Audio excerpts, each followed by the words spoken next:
Welcome back to another episode of Everything But the Lesson Plan, the podcast where we talk about what really matters in and out of the classroom. I am your host, Franchesca Thompson, and today we are diving into something that every teacher, no matter your grade level, content area, or background, has experienced: supporting students as writers. Whether you're teaching CTE, ELA, science, or social studies, writing is the thread that ties all thinking together. But giving feedback, helping students actually grow as writers, doing it without drowning in paperwork. Well, that's the hard part. And today, I am so honored to have one of the most trusted voices in literacy, Patty McGee. Patty is a literacy consultant, an author, an educator whose work has transformed thousands of classrooms. Her book, Feedback That Moves Writers Forward, is a staple for teachers looking for practical, meaningful strategies that actually work. And today we're talking about her new book as well, Not Your Granny's Grammar, which is also about the importance of teaching grammar in ways that empower writers instead of restricting them. Welcome to the show, Patty. How are you today? Well, I'm just tickled to be here with you. Thank you. Yes, thank you. This is I was sharing with you earlier, I'm in Georgia, so this is our last week of school. I'm sure that's probably, everyone's last week of school. I'm thinking no one has to go to school next week, right? I know you're in New Jersey. Yeah, no, up here, kids are going to school for a day and a half next week in most cases. Really? Yep. Oh, wow. Okay. So Yes. yeah, well, we don't have to go back until we'll see everybody in 2026. So, Yay. yay. So tell me a little bit about yourself, what your background. Sure. I am a classroom teacher turned school librarian, turned instructional coach. I was a staff developer for the area that I live in. And now I call myself a traveling teacher, which basically means that, and this was a quote from a second grader who described it perfectly. Mm-hmm. The second grader said to her grandpa, "She's not a stranger, Grandpa. She's a traveling teacher, which means she comes to schools to make teachers' jobs just a little bit easier. And sometimes Oh, she teaches us." oh, I love And that. I do too. I wish I had it recorded because it would sound even better coming from a second grade voice. Yeah.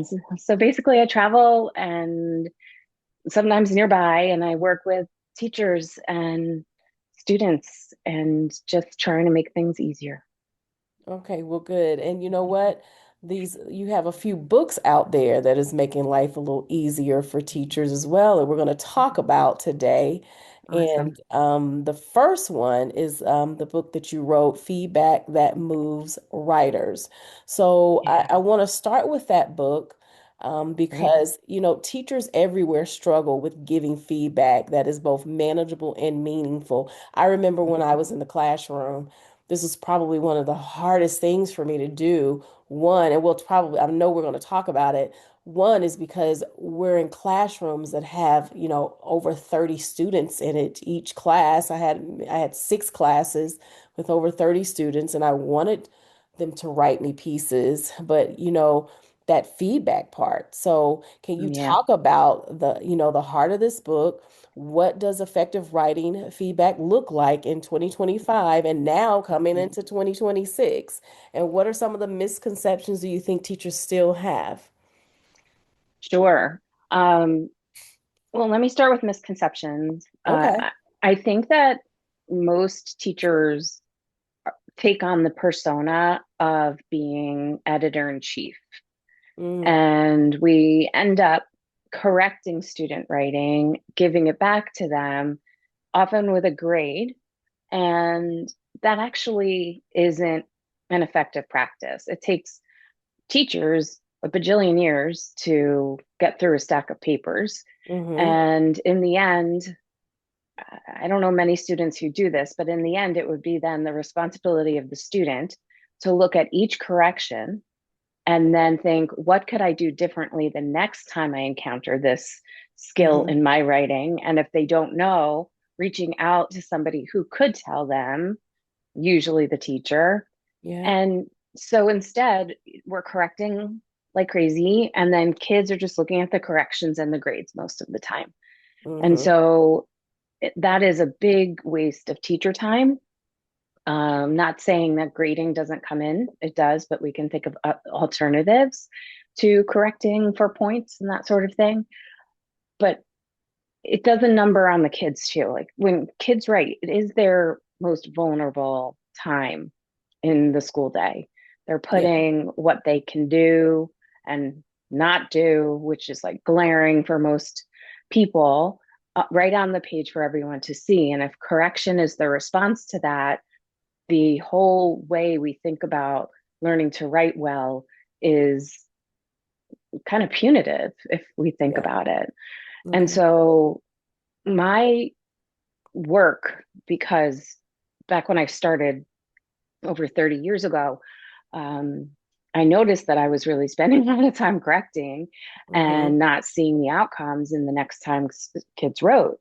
And so I was like, what can I do about this? There's got to be a better way. And so I started to just experiment, read a lot, visit workshops. And I found that if we, number one, start with the writer first, think Mm-hmm. about the writer and how we can support the writer in becoming an even better writer, we might not be looking, and maybe we should take this responsibility off all teachers' shoulders to create a perfect piece.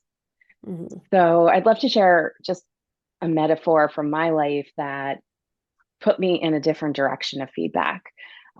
My father crocheted.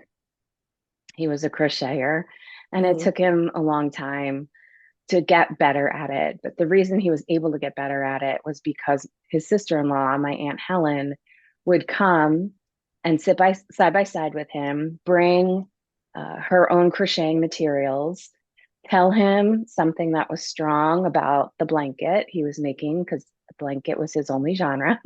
Yeah. And she would pick one thing, so pick one thing that's strong and one thing that she was going to model for him to work on.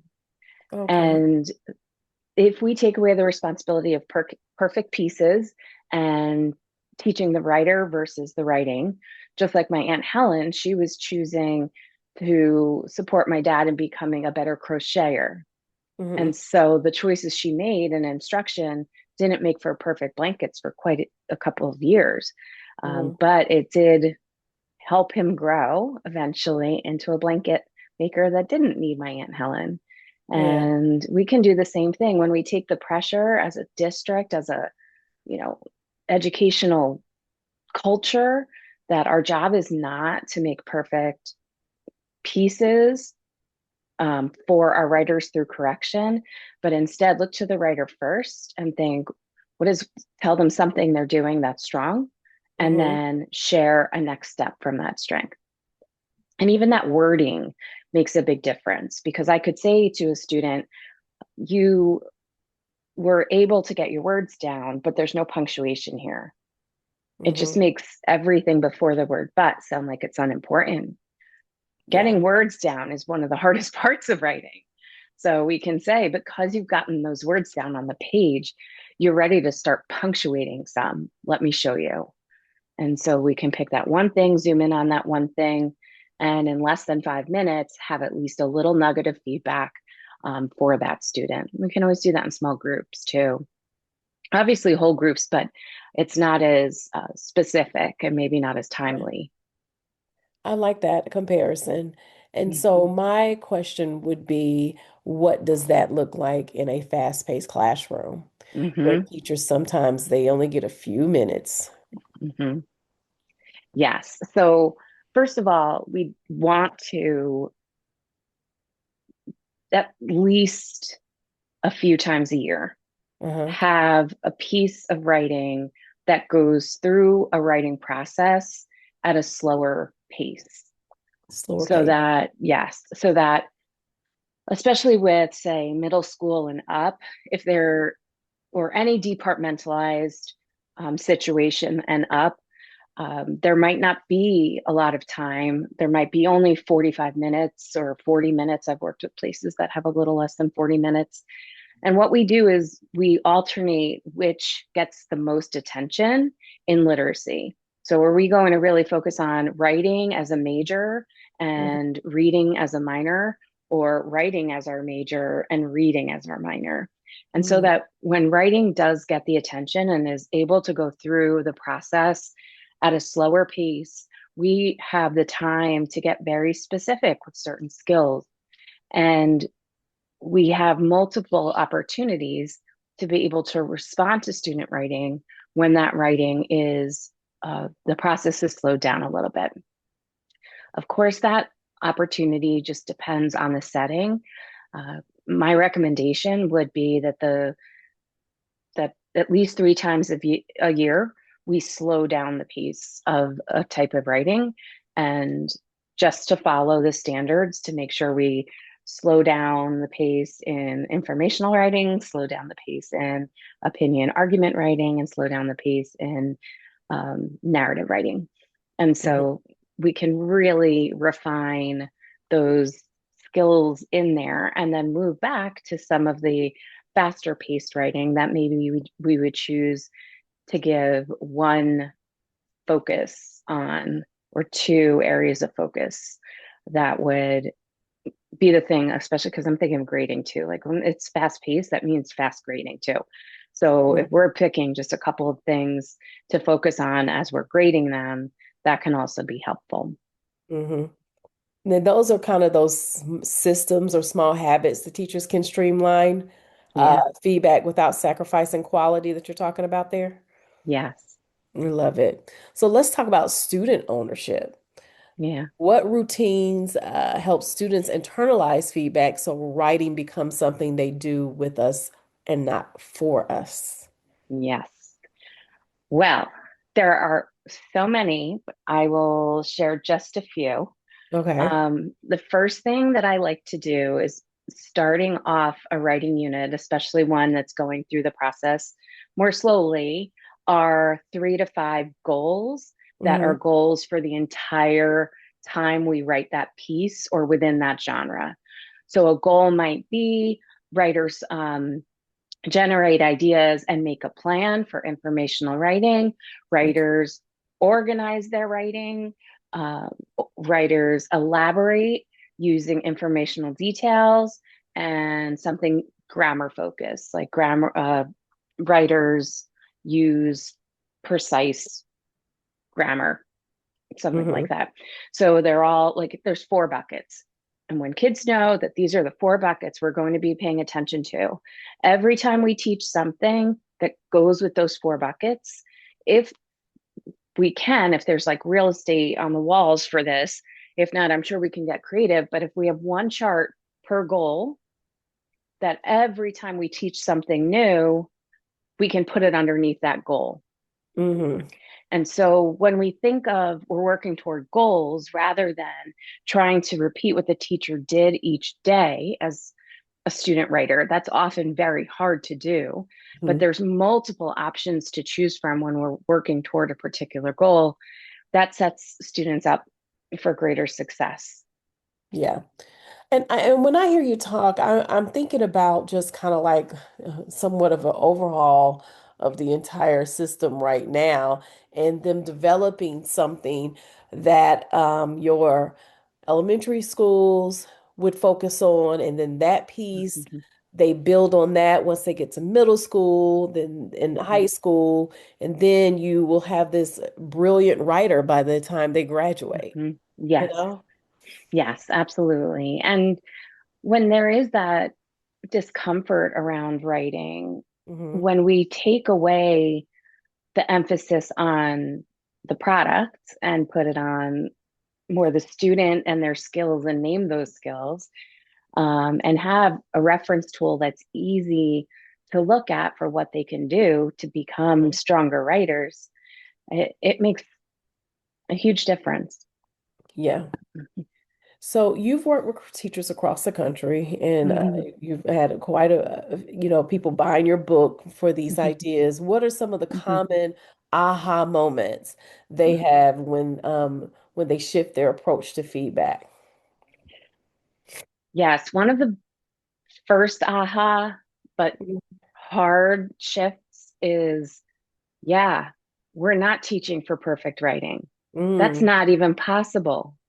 yeah. So let me give you an example. No matter what grade we're teaching, it doesn't matter. The book I just finished, Not Your Granny's Grammar, I have a Hmm. co-author, and Tim Donohue's his name, and he knows more about grammar than any person I've ever met. And he Yeah. can explain it in ways that just make so much sense.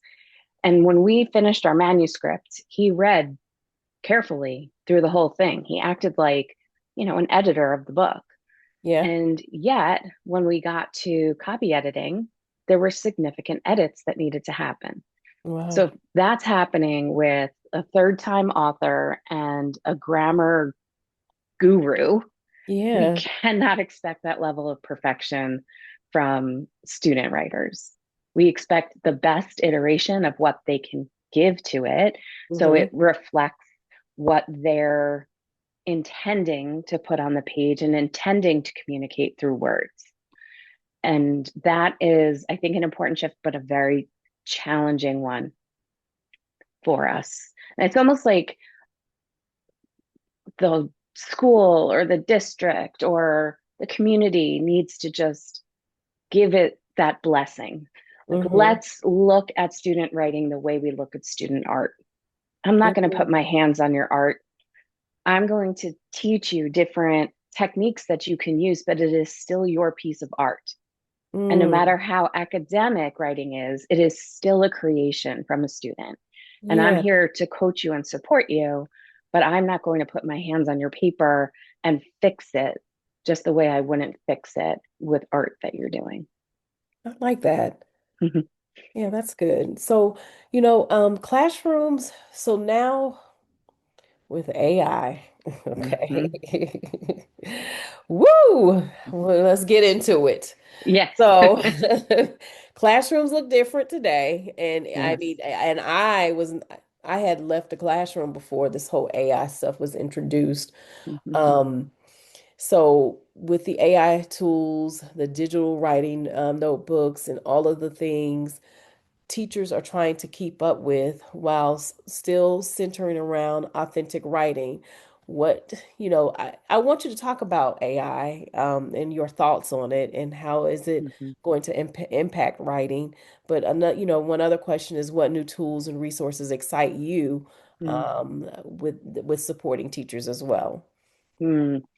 Yes. So at the same time that AI is blossoming, let's say, Yeah, it may not always be that kind of positive verb to use, but we'll use it. yeah. Um, we can also see a huge amount of research that's coming out about how important pencil to paper is for student Hmm. learning. And that pencil to paper fires more neurons in the brain for memory and for creativity and for the things that engage us with whatever we're doing. And so, beginning at least with pencil to paper, maybe in a writer's notebook where we'll come up with a few ideas and then we'll plan out our ideas. And then maybe we'll even draft on paper. Hmm. And then maybe we can scan that paper, put it into AI, and get a printout and compare what the printout says to what we've written. And not to recopy, but to say, really, AI is not me. AI is not human. Hmm. I like this in my paper better than what this says over here. So I think there can be ways of inserting AI as a thinking tool for students and making sure we're not using technology just for technology's sake. Yeah. And so I think that's one example. Some of the things I'm super excited about are like Notebook LM. I'm Hmm. not sure if you're I familiar. just learned about that. Oh Oh my my gosh. gosh. Yes, it's only getting better. So it can Yes. take, this is a project I work on with one of the schools that I work with. Kids write out what they would want included in their podcast and they Yeah. put it into Notebook LM and it turns it into a podcast that is just both brilliant and kind of creepy because they sound like real people. Like Yeah. they clear their throats, they say, yeah, to each other, and they're Oh not gosh. people. Yeah, it's Oh just wow. wild. Yeah. Mhm. I'm just learning. No, someone came in my office maybe 3 or 4 weeks ago and told me about this, and I am just learning to navigate that space. I feel like I'm so far behind. I don't, I'm like I need to go take a class on how to even use this because it's so vast and so many things that you can Mhm. do with it. And I'm like, am I even using it right? You know? Yeah. And also know that as soon as you learn it, it's going to be obsolete. And there's going to be the next thing to learn because it's That part. moving so fast. Yeah. And we, as educators, it's reminding me a little bit of when social media came into play. Yeah. And we had really, it was Facebook that started to take off, even though that wasn't the first social media. And we were told at first day meetings from a lawyer who would come and speak to us, do not have any social media, Hmm. or you will find yourself compromising your job. If Yeah. we see anything you've done on social media, you will not be retained here. And now it's the opposite. We're Yeah. using social media in so many different ways, That's right. and safely. Not to say everything's safe, but like schools are smart. Yeah. Most things we're doing are safe. Yeah. And I think the same thing is going to happen with AI. I Yeah. think we're eventually going to find an equilibrium where we see the benefits and we use the benefits of Hmm. AI, and we also still see the humanity in each of us and how Yeah. that is the fingerprint on all that we do. Yeah. And I did an episode, I think the first year I had the podcast about, AI is here to stay. And as a teacher, you have to figure out how to embrace it. Yeah. So, it's just always something you got to look at and study and don't be afraid of Hmm. it. Don't run from it. Just figure, and you'll find some spaces and places and tools and resources that you're absolutely going to love to use. Yeah. And so that's the good part, right? Right. So when it comes to feedback with students, right? How do you what is your thoughts on and what shifts have you noticed on how students respond to feedback in the digital space versus traditional notebooks? Yes. I have had a mixed kind of not reaction from me, but I've seen mixed reactions from Yeah. students. Many students might take feedback and just incorporate it immediately. I just heard about the other day. Oh my gosh, this poor girl. She had gotten whatever essay she was supposed to write, she had it printed out the day before, and obviously like to write it in the class that next day. That's what kids were starting to do, was to like print it out, have it on their lap, and then type it up or write it out. And so she went as far as going to Staples so she Mhm. could hide this, Uh-oh. where she went to Staples with a printed out version, had it laminated, and then had it cut up and sent like in the sentences or by the lines so she Hmm. could just slip one out at a time, when What? all of that attention could have been spent on creating something that was Yeah. actually hers. Yeah. Yeah. So Oh. I sometimes see that impact. That was Yeah. very eye opening. But Yeah. then I also see, like, for example, the feedback that Brisk gives to students based on a teacher's rubric. Hmm. It's very specific, but it's not rewriting it for them. Mm-hmm. And I like that because it's extra hands. We can't get Mm-hmm. to everyone about everything, but AI can say, here's something on the rubric that you might want to pay attention to. Here's some things or places I noticed that. Mm-hmm. And while it has the ability to rewrite it, if we're using it under an account, um, we are making sure that it's it's giving the feedback and then the students are taking or saying no to the feedback. Yeah. Well, I want to go into your latest book, and I like the name, Not Your Granny's Grammar. So you Yeah. just got to tell me, how did you come up with that? Yeah.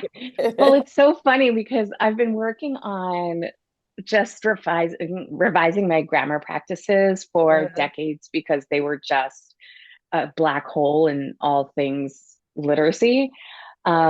And I started to get to the point where I really had some cool tools that I'm like, oh, I could do this, we could do that. Oh, that's effective. And so somebody finally asked me, well, how would you describe your approach to grammar instruction? And I'm like, well, it's just not traditional. There's a lot, it's just not your granny's grammar. And Mhm. and that's how it stuck. It just came out in conversation. Um, That's the name of this book. yeah, because it is really very uh, delightful refresh on the ways that we can teach grammar with simplicity, with play, without an exorbitant amount of time, and with the intent of this transferring into writing. Yeah. So what do you think teachers often misunderstand about how grammar should connect to writing? Yes. Well, I think it's something that's been pretty much in our DNA because it's been passed down. That's why it's not your granny's grammar. It's been around for generations. Is that Yeah. we think that when we complete a worksheet or memorize something grammatical, that once that happens, number one, we know it all. And number two, we should be able to use it immediately and forever in our writing. And Yeah. there's not actually time to learn it. That's just, we don't learn anything like that when, Hmm. especially with depth. And so that practice has proven not to work.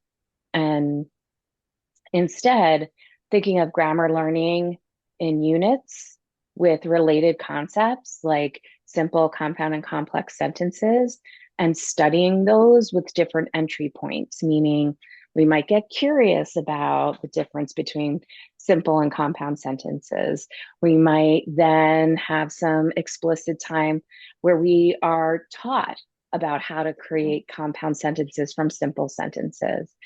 There also might be some time where we get to play with the maybe like word cards. These are my fave, where there's all different parts of speech, endings, and punctuation.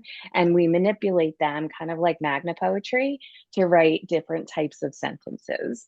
Um, and we might be given challenges with that. Like, okay, create two simple sentences that relate to each other. Now combine them using a coordinating conjunction, also called fanboys, and then time to reflect and say, what did I learn? What am I still curious about? And that shift is harder for teachers than it is for students. And the reason I know that is because I've practiced this multiple times in classrooms, and kids can fall into that kind of pattern very easily, where it's hard to kind of break out of that mold of worksheet identification, memorization, immediate application. Yeah. And so those are great examples of what it should look like in a Mhm. classroom if Yeah. we were to start shifting to Mhm. not your granny's grammar. Love it. Yes. So teachers often feel pressure from standardized testing. Matter of fact, a lot of teachers are doing standardized testing right now. So, Hmm. it's the end of the Yeah. year. So, how can they teach grammar in a way that is both joyful and aligned to what students are assessed on? Yes. Well, in the majority of situations when they're assessed on grammar. It's either a like choose the correct use of grammar. I'm just thinking nationally here, or it might be in this passage, what might this sentence be called, like a simple or a compound or a complex, or rewrite or combine these two sentences, which is the correct one.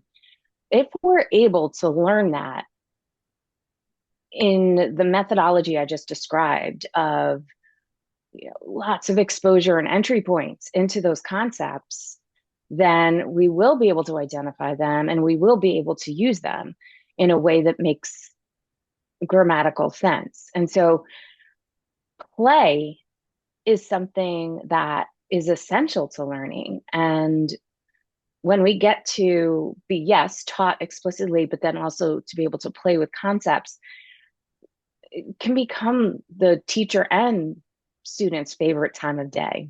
Yeah. And you see the learning happening right in front of you. Like, Mm-hmm. for example, I love to give at the beginning of, say, a 6 week unit that would be taught 3 to 5 times a week for 10 minutes at a pop. Um, we might start off with a pre-assessment. And in that pre-assessment, we might have a couple of different types of sentences and ask kids what they know about them. And a lot of times teachers are like, why even ask? We know they don't know anything. I'm like, because at the end, we're going to give it back to them. And either in a different color or on a sticky note over it, we're going to ask them what they know now. And just seeing what kind of growth they've made makes students so happy. Yeah. And we can see that growth as well, which says to us, they are even more prepared now for this standardized test. Yeah. That's good. That's Mm. really good. All right, so we're at our last question. How can we help students see grammar as empowerment, especially our multilingual learners, our struggling writers, our students who have been told, unfortunately, that they are bad at writing? Okay. Well, first step is to stop telling students that they're bad at Let's anything. start there. Let's start with that. Yes. Second, I think that it's really important, and it's a very simple move, is to tell students what their strengths are on a regular basis. Hmm. And especially those who are feeling really insecure, vulnerable, and they can compare their own writing to others and feel less than. We Hmm. want students to know that they have strengths and they can use and build on those strengths. And that's very simple. Something you did here was here's the outcome. When you included punctuation, you told the reader where to stop. When you added facts, you taught the reader about the subject. When you organized your writing, you helped your reader chunk your writing into pieces to understand. It's just very simple. When you did this, this was the outcome. And so they can see not how happy we are about it, but just see the strength for what it is Hmm. and identify we can even say you're the type of writer who adds punctuation. Hmm. And that helps your reader know when to stop. Yeah. So it's very much just a switch of wording most of the time. But really, once we think about a new, fresh approach to grammar instruction, where it's filled with play, explicit instruction, inquiry, reflection, kids start to look at grammar differently. They Hmm. see it, especially if we set up transfer really smoothly, where we co create as a class some tools that will help us whenever we're writing that we can easily refer back to, especially if kids go into other classrooms for different subjects. We can give these tools to that teacher and instantly, because they've had enough time to study those concepts, they'll look at that tool and they're like, oh, yeah, this is how I can use that here. And Hmm. instantly there's a boost in confidence. Does that mean Yeah. 100% confidence all the time? That's not realistic because even the most successful writers are afraid of blank page. So Yeah. it's just a matter of little boosts along the way that we can get. I love that. That's a great way to end. So, you know what, Patty, thank you so much for sharing your wisdom, your heart, and your practical tools with us. Your work is changing classrooms, empowering writers, and giving teachers hope. And we need that now more than ever. You got any more books coming? Not yet. Not yet. We're real because this my Not Your Granny's Grammar just came out in June, so Oh, we yeah, we are trying to laser focused spread on the that word. one. Yes, Yeah. exactly. But I'd love to create something that almost feels like a toolkit of some of this work to have like everything at the ready, like Yeah. things already cut out, and I don't know. Maybe I have a vision. And keep with that vision. Thank you. Okay. All right. So, to our listeners, you can find Patty's books, Feedback That Moves Writers Forward, and Mhm. Not Your Granny's Grammar through Corin or Amazon. You can grab them, share them, and use them. They will change the way you see writing and instruction. This has been another episode of Everything But the Lesson Plan, the podcast that celebrates the brilliance of teachers beyond the classroom. I am your host, Franchesca Thompson. Take a breath, take care of yourself, and I will see you next time. Keep thriving.